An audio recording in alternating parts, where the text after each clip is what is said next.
मानो तो गंगा मैया, नहीं तो बहता पानी। बिल्कुल बात सही है। यदि आपके मन मस्तिष्क में आंतरिक सच्ची आस्था है तो निश्चित तौर पर आपको गंगा का पानी गंगा जैसा महसूस हो सकता है, यमुना का पानी यमुना जैसा महसूस हो सकता है, और सरस्वती का पानी सरस्वती जैसा महसूस हो सकता है। हमारा पूरा विश्व पानी के सहारे ही चल रहा है। विश्व में कई बड़े बड़े महासागर हैं, जैसे प्रशांत महासागर, हिंद महासागर, अटलांटिका महासागर, अंटार्कटिका महासागर। किंतु इन महासागरों का पानी पीने योग्य नहीं है। अब पूरे विश्व में भूमि के अंदर जो पीने वाला जल है, विज्ञान के अनुसार ऐसा मत है, मात्र 1% है। कई ऐसे प्रदेश और आने वाले समय में देश पानी के लिए आंशिक स्तर पर तरसेंगे। मिसाल के तौर पे वर्तमान समय में सिंगापुर हो, तमिलनाडु हो, और पूर्वी क्षेत्र में आप देखेंगे जल स्तर गिर रहा है, कम हो रहा है। इसके पीछे कौन जिम्मेदार है? क्या प्रकृति जिम्मेदार है?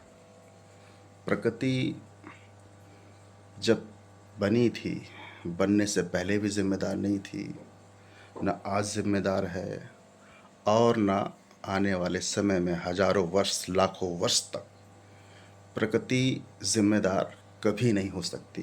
प्रकृति संतुलित करती है, और प्रकृति के अंदर जो पावर है वो शायद किसी के पास नहीं है।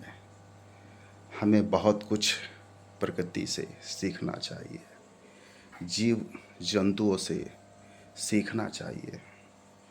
विज्ञान का मत है कि पूरे विश्व में सबसे समझदार कोई जंतु है तो ब्लू व्हेल है, जबकि उसकी आंखें नहीं होती। इस प्रकृति में बहुत से आश्चर्यजनक अद्भुत प्राणी हैं जिनसे हमें बहुत कुछ सीखने को मिलता है। तो हम तो यही कहना चाहेंगे, यदि मानव जीवन को वास्तविक स्तर पर आनंद की अनुभूति प्राप्त करनी है, वास्तविक आनंद की अनुभूति प्राप्त करनी है, तो वो भारतीय संस्कृति को अपनाएं, योग परंपरा को अपनाएं, अध्यात्म को अपनाएं। और ऐसा नहीं है, पूरे विश्व स्तर में जिस देश की जो भी ऐसी संस्कृति जिससे मानव जीवन का वास्तविक विकास होता है, वृद्धि तो एक समय तक के बाद रुक जाती है, किंतु मानव का विकास और प्रकृति का विकास और राजनीतिक विकास, आर्थिक विकास जीवन पर्यंत सदा चलते रहेंगे। इनका कभी अंत नहीं होने वाला है। किंतु चर्चा जल के ऊपर होना चाहिए। विज्ञान कहता है जल नॉन लिविंग कैरेक्टर है, और हमारा मानना है जब जल एक तत्व है, उसमें जीवन नहीं है, तो आप क्यों लिखते हैं जल ही जीवन है? इस संसार के अंदर कोई एक जैविक क्रिया बताने का कष्ट करें कि बगैर जल के सहयोग से क्या जीवन संभव है। जब बगैर जल के हवा के सहयोग से किसी का जीवन संभव ही नहीं है, मीन्स ऑक्सीजन,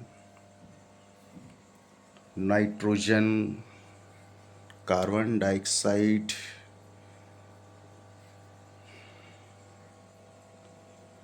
इनके बगैर सब कुछ अधूरा है।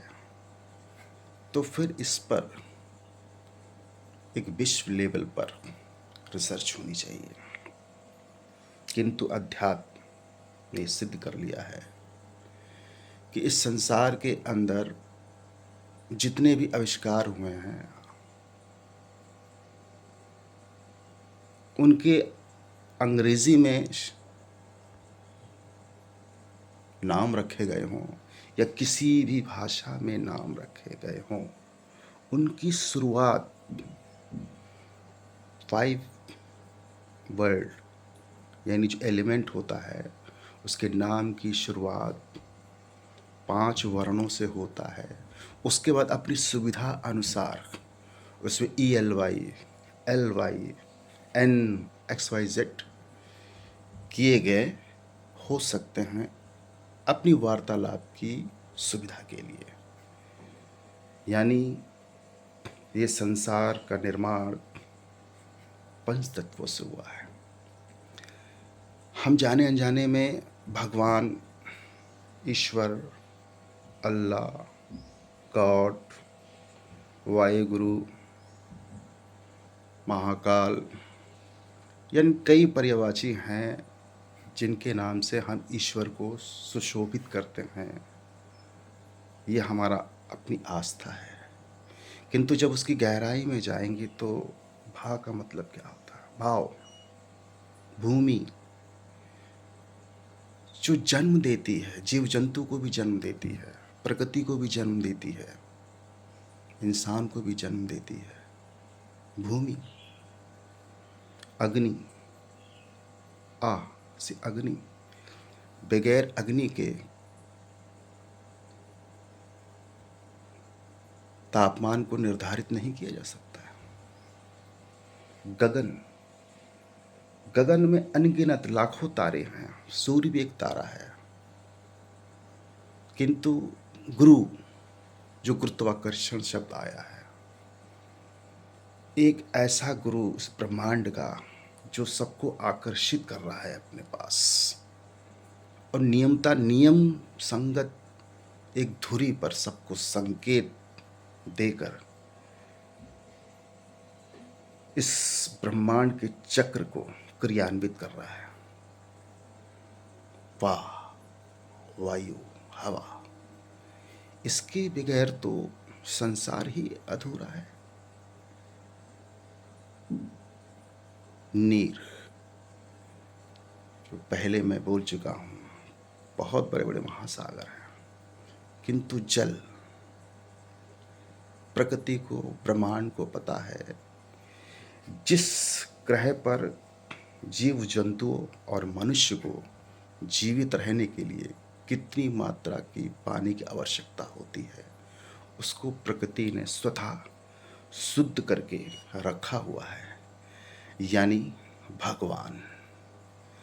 ये मेरा अध्यात्म वर्णन है और इस संसार के अंदर एक से बढ़कर एक बुद्धिजीवी हैं, अपने तरीके से उसका वो वर्णन कर सकते हैं।